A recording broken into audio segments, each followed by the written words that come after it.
Welcome back to the Blackletter podcast. We set out to create an entertaining and exciting podcast about law and business. Blackletter, the name, comes from the Gothic typeset. Over time, Blackletter became the only font that English law books were printed in. It made it harder for kind of the common person to understand what the English law books said. Blackletter came to represent something that was law, that was set in stone, that was sort of old and a well-settled fundamental principle of law. We're here to demystify black-letter law. We're here to demystify things that happen in business and law and where those two meet. And I hope you have fun listening. Welcome back to another episode of the Blackletter podcast. With me today, I have Dubs Herschlip. Dubs is a law partner of mine in Washington State with both a unique perspective and unique background and unique view on end-of-life things, positivity associated with end of life, and some personal experience with this that drove him into really a specialized area in dealing with ethical wills and organic burials. I'm probably saying it wrong. Dubs has more than 20 years of experience in the space, and not just legal experience as a lawyer, but personal experience as well. So with that, I'm just going to launch right into it. Dubs, welcome to the show. Thanks for joining us. So we were talking before the show, and usually I say, well, tell us about how you got here. And we know you're a lawyer. You've been doing this 20 years, but you mentioned a couple of things, and it seems like it's okay to bring them up because I think they're really relevant to the subject matter, talking about estate planning and things that are personal to you and your background. So I understand part of what drove you to this and this deeper, I guess, connection with estate planning was the death of your father. And then more recently, the death of your 18-year-old nephew. And I know those are absolutely terrible things, but they're things that you have used and you're positive about the end of life and how people have dealt with that. So I'm going to shut up. Tell me a little bit about that and kind of how that worked. Yeah, thanks. Thanks for having me. I'd say that really the biggest life-altering experience I ever had was loss of my father, Bill Herschlip. People would say maybe, driving, learning how to drive, or your first girlfriend, or getting married, or having kids. But really, it was the loss of my father that really changed my life. And we had a good experience insofar as we had time together. We found out that he was gonna die in about 6 months, or that's what he was told. It ended up being about 3 years, so we had plenty of time to make arrangements.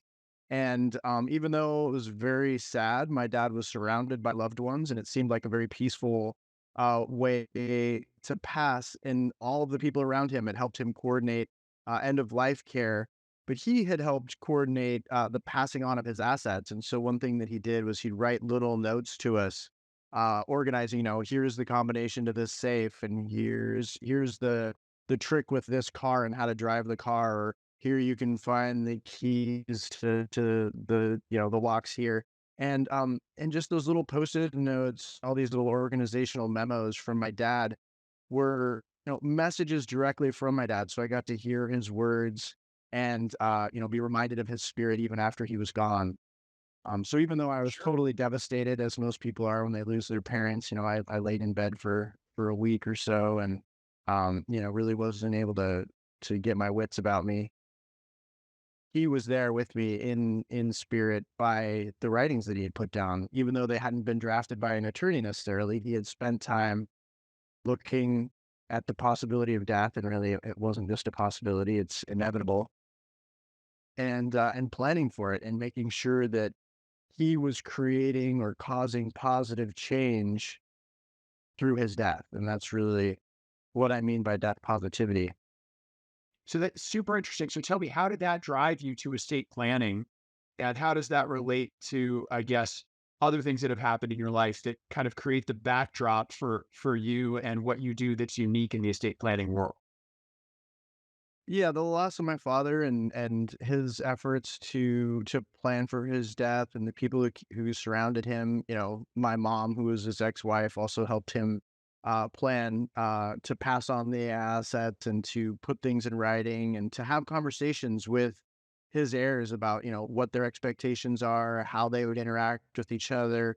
We weren't going to fight over assets, so how do we talk about it? How do we feel fair? But really, I think that experience gave me a sense of compassion, so that when I'm talking to people, about their own end of life. I have the experience of talking with my dad, sitting quietly. It's not necessarily a magical or a fun conversation. It's often a slow, thoughtful time where you're just kind of sitting contemplating, and so I have a business. What's going to happen to the business, right? And then you have to sort of go through how to wind down a business, or I have these kids and one of them's estranged, and how do I get them to relate to each other?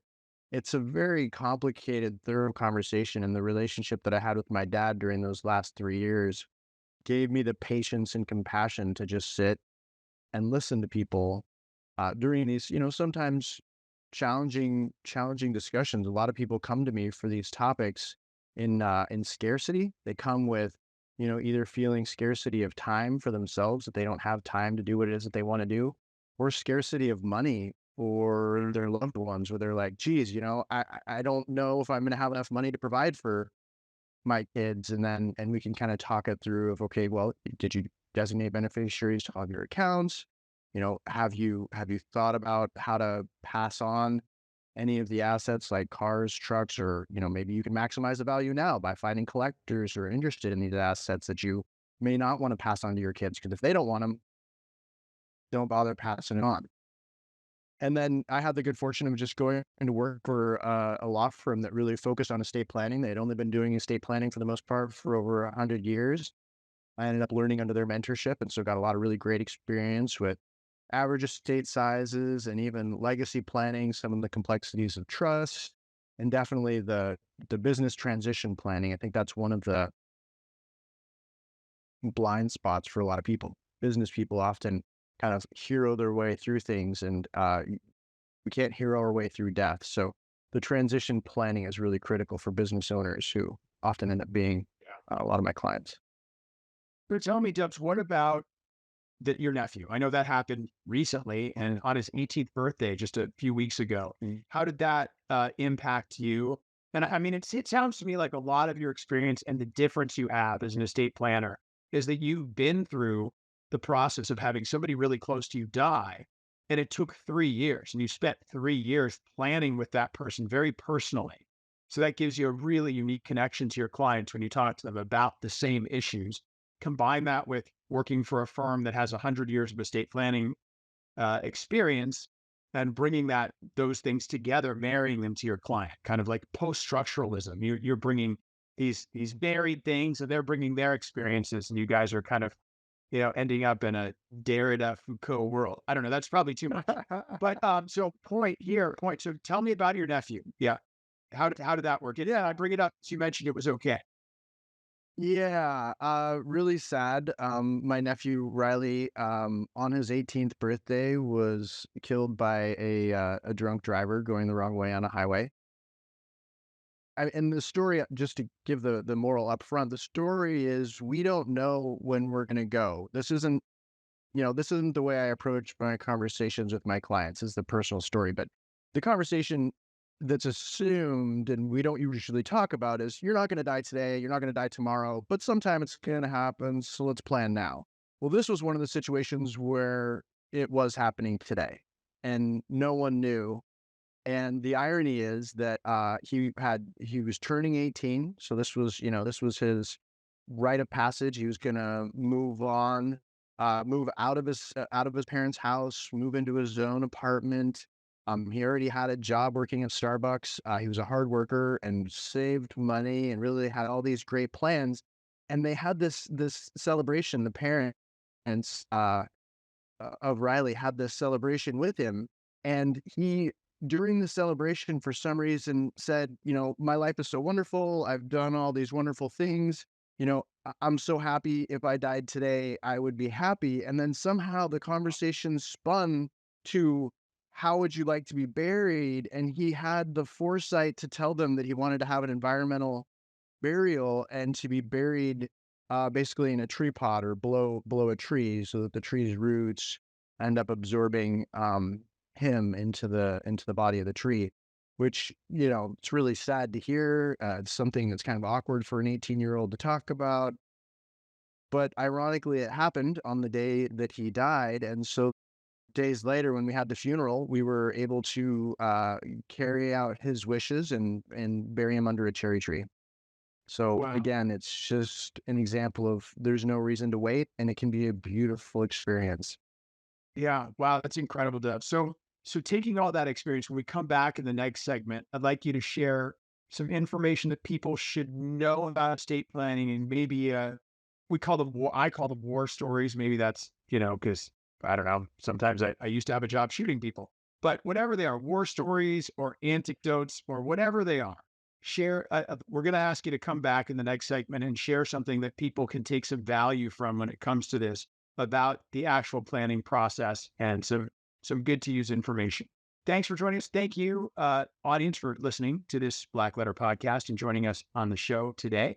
We'll be back with Dubs Herschlip on the next segment when we hear something more from Dubs about estate planning and how it might relate to you, and some practical advice. Thanks for joining us. Download us wherever you get your podcasts and watch us on YouTube. That's all for today's episode of Blackletter. Thanks again for listening. Join us next time when we talk about more Blackletter issues in creative ways. Make sure you subscribe to the podcast so you never miss an episode, and check out our website at blackletterstudios.com.